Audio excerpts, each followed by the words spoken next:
कम। देखिए बजट होता क्या है, सिंपल से अगर हम इसे समझना चाहें तो हमारी सरकार के पास जो केंद्र सरकार है वो बहुत सारे कर लगाती है जिससे उनको पैसा मिलता है। हम बहुत सारी चीजें खरीदने चाहते हैं, एक एग्जांपल ले लेते हैं टोल टैक्स। टोल टैक्स में आप जब क्रॉस होते हैं तो पैसा कटता है वहां पर। तो जो पैसा है उसमें से कर के तौर पर आप देते हैं किसी केंद्र सरकार को, तो उनके पास जो है थोड़ा थोड़ा पैसा जाता है, ये बहुत बड़ी अमाउंट में बन जाता है। जब बहुत सारे लोग बहुत सारी चीजों पर कर देते हैं तो बहुत ज्यादा बड़ी अमाउंट यह बन जाती है। तो उस पैसे का सरकार क्या करेगी, क्या फायदा हमको मिलने वाला है और कहां कहां से कितना पैसा आया है, उसका जो लेखा जोखा होता है, ये सारी चीजें वह साफ तौर पर बताती है। कहां पर? हमारी संसद में पेश करती है इस चीज को। कौन बताते हैं? जो वित्त मंत्री हैं, क्योंकि वित्त से जुड़ी हुई चीजें हैं, पैसे से रिलेटेड है, तो वित्त मंत्री ही इसको बताती है। बस यही होता है बजट।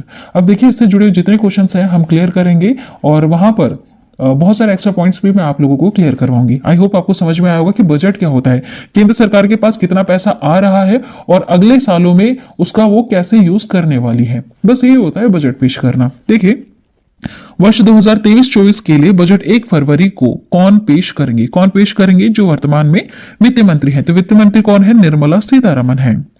देखिए इस बजट को वित्त मंत्रालय और अन्य संबंधित मंत्रालय से परामर्श करके तैयार किया जाता है। इसे तैयार कौन करते हैं? वित्त मंत्रालय और इससे जुड़े हुए अन्य संबंधित मंत्रालय, इनके परामर्श के द्वारा इसको तैयार किया जाता है। वर्ष 2023-24 के लिए बजट 1 फरवरी को केंद्रीय वित्त मंत्री निर्मला सीतारमण पेश करेंगी। कब? 1 फरवरी को। नेक्स्ट देखिएगा, वित्त मंत्री निर्मला सीतारमण का यह लगातार कौन सा बजट है? लगातार ये 5वीं बार बजट पेश कर रही हैं। एक्स्ट्रा पॉइंट्स, 2024 के आम चुनावों से पहले यह बजट मोदी सरकार के दूसरे कार्यकाल का आखिरी पूर्ण बजट होने वाला है। कैसे? देखिए इस लाइन को मैं आगे क्लियर करवाऊंगी। साथ ही वित्त मंत्री निर्मला सीतारमण का यह लगातार 5वां बजट है। लगातार ये 5वीं बार बजट पेश कर रही है। अकेली ऐसी महिला वित्त मंत्री हैं जिनके नाम पर यह रिकॉर्ड है कि इन्होंने लगातार 5 बार बजट पेश किया है। अब देखिए इस लाइन का अर्थ क्या हुआ? 2024 में आम चुनाव होंगे, ठीक है, आम चुनाव होंगे तो वहां पर हो सकता है कि हमें नए प्रधानमंत्री देश के मिले। तो ऐसे में कह सकते हैं कि मोदी सरकार के दूसरे कार्यकाल का, क्योंकि 2 बार लगातार ये बने हैं, तो ये जो दूसरा कार्यकाल है उसका यह आखिरी पूर्ण बजट है। आखिरी भी हो सकता है और ऐसा भी हो सकता है कि वापस यही बने और उनके बाद ये चीजें आगे भी चलती रहें। ठीक है, इसलिए यहाँ पे लिखा हुआ कि आखिरी पूर्ण यह बजट हो सकता है। चलिए नेक्स्ट क्वेश्चन है, भारतीय संविधान के किस अनुच्छेद के तहत केंद्र सरकार संसद में बजट पेश करती है? कौन से अनुच्छेद के तहत यह करती है? तो अनुच्छेद 112 के तहत। भारतीय संविधान के अनुच्छेद 112 के तहत केंद्र सरकार संसद में बजट पेश करती है। कहां पर पेश करना होता है? संसद में। संसद में 2 सदन है, लोकसभा, राज्यसभा, ठीक है, वहां पर उनके समक्ष पे पेश किया जाता है इस बजट को। उनको बताना पड़ेगा ना कि इस सरकार के पास कितना पैसा कहां से आया है और अब इसका आगे वह कैसे यूज करेगी।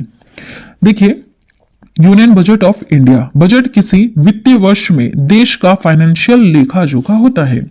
बजट को राष्ट्र के वार्षिक वित्तीय विवरण के रूप में भी जाना जाता है। एक जो वित्तीय वर्ष होता है, मतलब ये कितने समय के लिए लागू किया जाएगा, इस चीज को ध्यान दीजिएगा।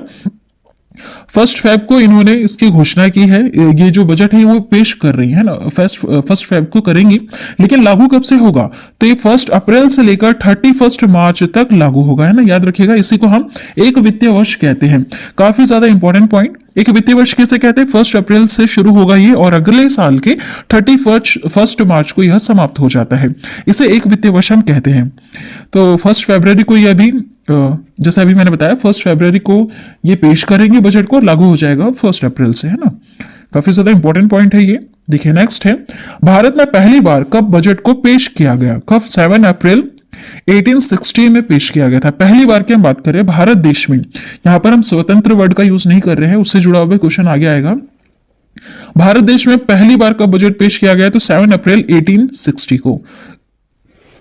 भारत में बजट पहली बार 7 अप्रैल 1860 को पेश किया गया था। देखिए स्कॉटिश अर्थशास्त्री और ईस्ट इंडिया कंपनी के राजनेता रहे हैं जेम्स विल्सन। इन्होंने देश का पहला बजट जो है ब्रिटिश क्राउन के सामने पेश किया था।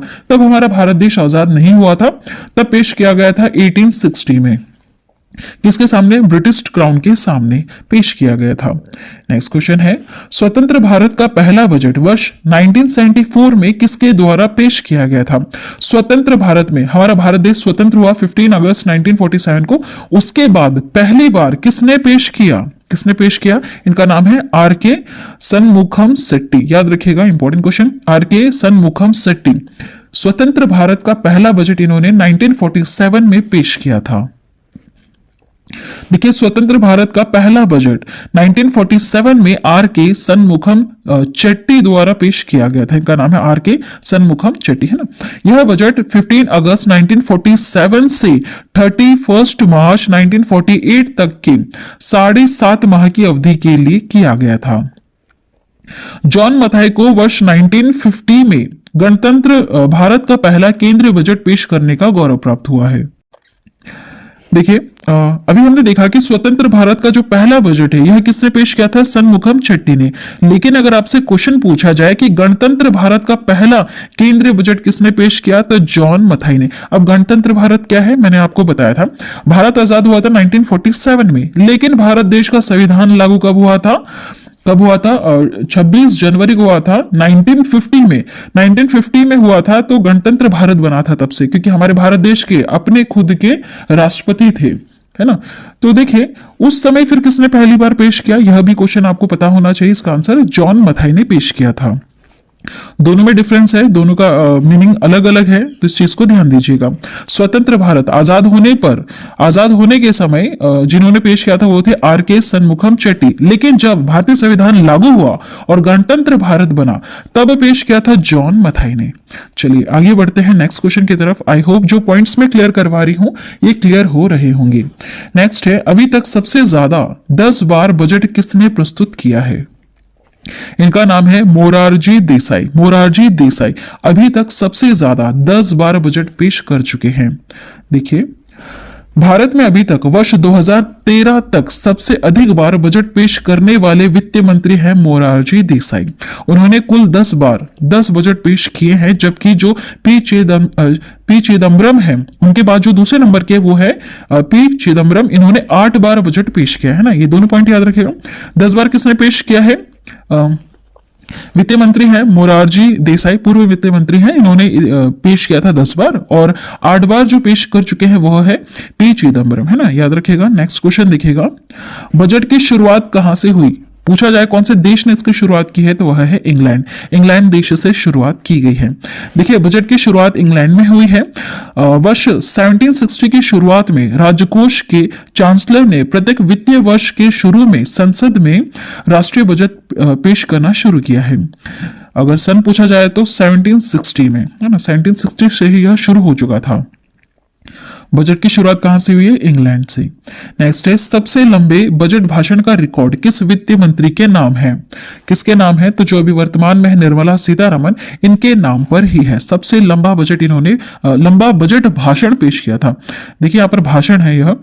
देखिए, सबसे लंबे बजट भाषण का जो रिकॉर्ड है यह मौजूदा वित्त मंत्री निर्मला सीतारमण के नाम है। उन्होंने 1 फरवरी 2020 को यूनियन बजट 2020-21 पेश करते समय 2 घंटे, है ना, करीबन कितने 2 hours 42 minutes लंबा बजट भाषण इन्होंने पेश किया था। समय पूछा जाए तो 2 hours 42 minutes, है ना, काफी लंबा था यह। कब? 1 फरवरी 2020 को बजट पेश हुआ था। कब से कब तक के लिए? 1 अप्रैल 2020 से लेकर और 31 मार्च 2021 तक के लिए। आगे बढ़ते हैं नेक्स्ट क्वेश्चन की तरफ। नेक्स्ट क्वेश्चन है, देश का सबसे छोटा बजट किसने पेश किया? सबसे छोटा बजट किसने पेश किया? तो हीरू भाई मुलजी भाई पटेल ने। देखिए इंपॉर्टेंट पॉइंट, देश का सबसे छोटा बजट केवल 800 शब्दों का ही था, जो 1977 में वित्त मंत्री हीरू भाई मुलजी भाई पटेल ने पेश किया था। और जो सबसे बड़ा है वह किसके नाम पर है? निर्मला सीतारमण के नाम है। नेक्स्ट क्वेश्चन देखिएगा, हर साल बजट किसके द्वारा पेश किया जाता है? बताइए। अभी तक हम क्या देख रहे हैं इस वीडियो में कि बजट हमेशा वित्त मंत्री ही पेश करते हैं, है ना। देखिए, वित्त मंत्री क्यों पेश करते हैं? क्योंकि जो बजट है वह वित्त से जुड़ा हुआ है। वित्त मीन्स पैसा, पैसे से जुड़ा हुआ है, तो वही मंत्री इसको पेश करेगा। कौन? वित्त मंत्री।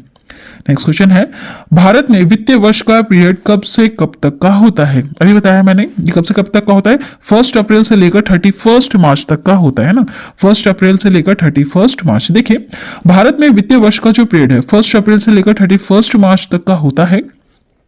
देश का केंद्रीय बजट इसी अवधि के लिए पेश किया जाता है। पेश कब किया जाता है? वैसे ये पेश किया जाता है 1 फेब को पेश किया जाता है, लेकिन कब तक के लिए?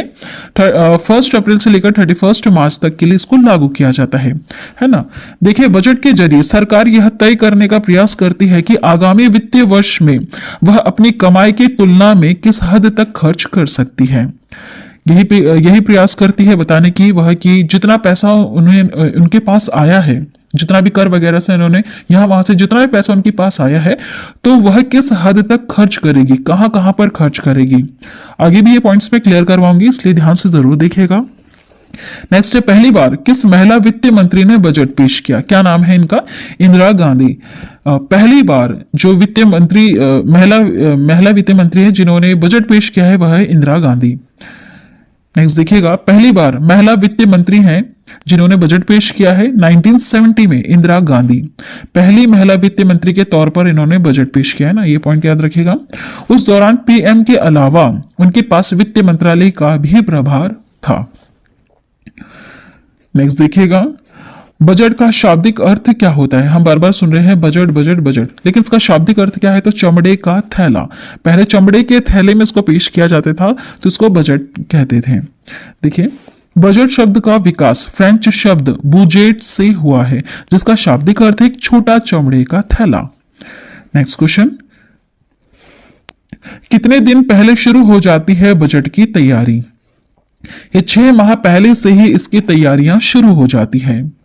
देखिएगा, बजट बनाने की तैयारी करीब 6 महीने पहले यानी आमतौर पर सितंबर में ही शुरू हो जाती है। नेक्स्ट क्वेश्चन है, पहली बार देश में पेपरलेस बजट किसने पेश किया? निर्मला सीतारमण ने पेश किया है पहली बार देश में पेपरलेस बजट। देखिए, सन 2021 में ही देश में पेपरलेस बजट पेश किया जा रहा है, देश में पेपरलेस बजट पेश किया जा रहा है। 2021 में पहली बार पेश किया गया था। वित्त मंत्री निर्मला सीतारमण 2021-22 में पेपरलेस बजट पेश कर चुकी है। नेक्स्ट है, देश का बजट सत्र किसके अभिभाषण से शुरू होता है? किनके अभिभाषण से शुरू होता है? जो वर्तमान में राष्ट्रपति हैं, इनके अभिभाषण से ही शुरू होता है। इनकी परमिशन लेनी होती है, उसके बाद ही बजट पेश किया जाता है। ठीक है, तो इनका क्या नाम है? अभी वर्तमान में राष्ट्रपति कौन है? श्रीमती द्रौपदी मुर्मू। देखिए, देश का बजट सत्र, जो बजट सत्र है, यह राष्ट्रपति के अभिभाषण से शुरू होता है। किसी भी सत्र की शुरुआत या नई सरकार के गठन के बाद संसद का पहला सत्र राष्ट्रपति के संबोधन से ही शुरू होता है, इसे याद रखिएगा। संसद में बजट पेश करने से पहले राष्ट्रपति की मंजूरी लेना जरूरी होती है। राष्ट्रपति की मंजूरी मिलने के बाद इसे कैबिनेट के सामने रखा जाता है और इसके बाद संसद के दोनों सदनों में इसे पेश किया जाता है। नेक्स्ट क्वेश्चन है, अप्रैल की किस तिथि से लागू होता है बजट? बहुत बार हमने क्लियर किया है, ये 1 अप्रैल से लागू होता है। कब से कब तक? 1 अप्रैल से लेकर 31 मार्च तक, अगले साल की 31 मार्च तक, है ना। जैसे अभी जो 2023 में जो भी पेश कर रही है निर्मला सीतारमण बजट, वो लागू हो जाएगा 1 अप्रैल से लेकर 2024 की 31 मार्च तक, है ना। इसका अर्थ यह होता है, देखिए, 1 अप्रैल से लागू होता है बजट। बजट पेश होने के बाद इसे संसद के दोनों सदनों यानी लोकसभा और राज्यसभा से पास करना भी जरूरी होता है। दोनों सदनों से पास होने के बाद बजट आगामी वित्तीय वर्ष के पहले दिन यानी 1 अप्रैल से लागू होता है। देश में मौजूदा वित्तीय वर्ष की अवधि जो है 1 अप्रैल से लेकर 31 मार्च तक की होती है। देखिए, अब हम यहाँ पर कुछ एक्स्ट्रा पॉइंट्स कवर करेंगे जिससे आपको काफी ज्यादा हेल्प मिलेगी इस टॉपिक को और अच्छी तरह से समझने में। जैसे मैंने आपको बहुत ही सिंपल वर्ड में समझाया कि केंद्रीय बजट क्या होता है। भारत सरकार के पास बहुत सारे कर से पैसा आता है, तो उस पैसे का वो कैसे यूज करेगी, हमें क्या लाभ दे सकती है, वो बताते हैं, उसे कहते हैं बजट पेश करना। देखिए, यदि वार्षिक संघीय बजट लोकसभा द्वारा पारित नहीं होता है तो प्रधानमंत्री अपनी मंत्रिपरिषद का त्यागपत्र पेश कर सकता है। इस पॉइंट को याद रखिएगा।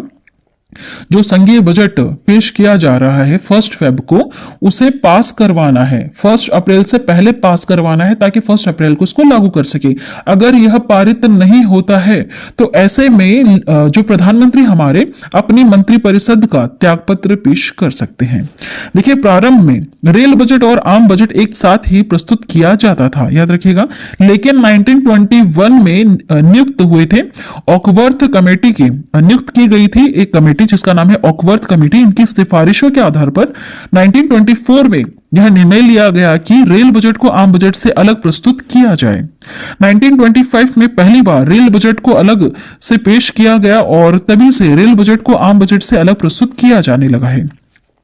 लेकिन 2017 में भाजपा सरकार ने रेल बजट को आम बजट के साथ पेश करने का निर्णय लिया और 2017 के रेल बजट को आम बजट के साथ ही पेश किया जाता है ना, याद रखिएगा। देखिए, 1921 में एक कमेटी नियुक्त की गई थी ऑकवर्थ कमेटी। इसकी सिफारिशों के आधार पर ही 1924 में यह निर्णय लिया गया था कि रेल बजट को आम बजट से हमेशा अलग ही पेश किया जाएगा। निर्णय लिया और 1925 में पहली बार रेल बजट को आम बजट से अलग पेश करना चालू भी कर दिया। लेकिन 2017 में भाजपा सरकार ने वापस से रेल बजट और आम बजट को एक साथ पेश करने का निर्णय लिया और आज भी एक साथ पेश किया जाता है ना, ये पॉइंट याद रखिएगा। नेक्स्ट है, जवाहरलाल नेहरू ने वर्ष 1958-59 का जो बजट पेश किया, उस बजट को पेश करते हुए उन्होंने यह घोषणा की कि अगले वर्ष से बजट 28 फरवरी के दिन ही पेश किया जाएगा।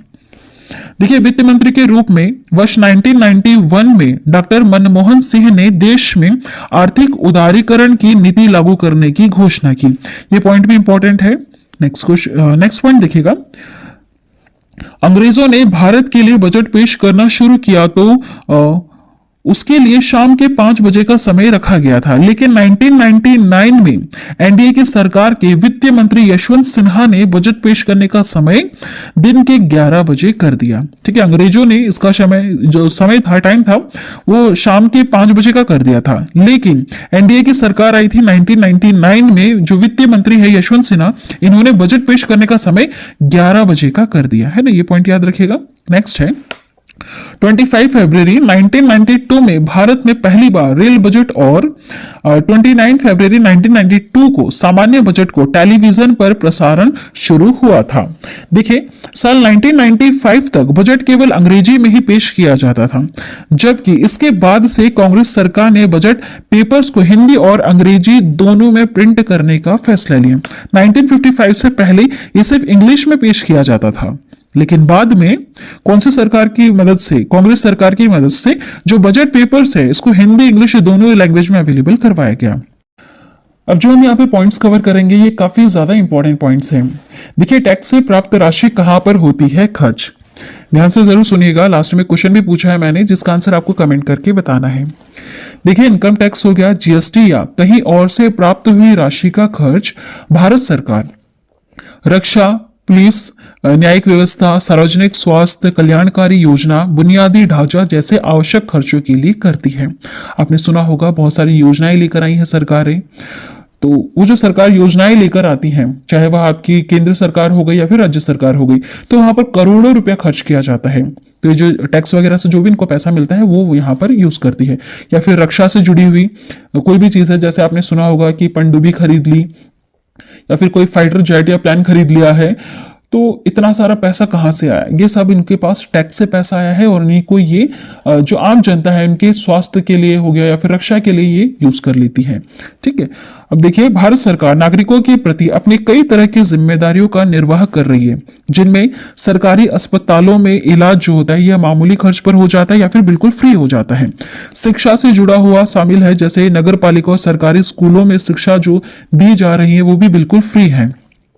सरकार रसोई गैस की रियायती दरों पर उपलब्ध कराती है या फिर उस पर सब्सिडी देती है ना। हालांकि टैक्स से प्राप्त होने वाली राशि का इस्तेमाल प्रमुख रूप से राष्ट्रीय सुरक्षा और बुनियादी ढांचा विकास करने पर किया जाता है।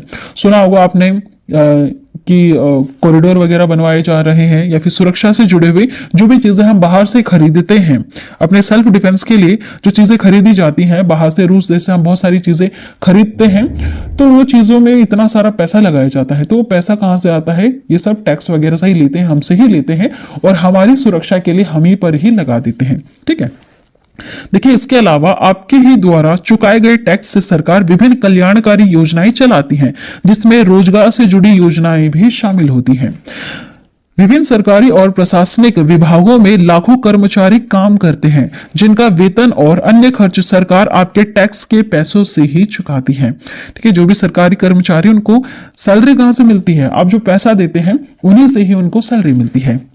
लास्ट वाला पॉइंट देखिएगा, इसके अलावा प्राप्तियों का एक बड़ा हिस्सा कर्ज का ब्याज चुकाने में भी चला जाता है। सरकार ने कहीं से अगर कर्ज वगैरह ले रखा है तो उसका ब्याज चुकाना होगा, तो इसको चुकाने में भी एक बड़ा हिस्सा चला जाता है। ठीक है, चलिए, जितने पॉइंट्स मैंने आपको क्लियर करवाए हैं, आई होप बहुत ही ज्यादा आपको हेल्प मिली होगी आज के इस टॉपिक को अच्छी तरह से समझने के लिए।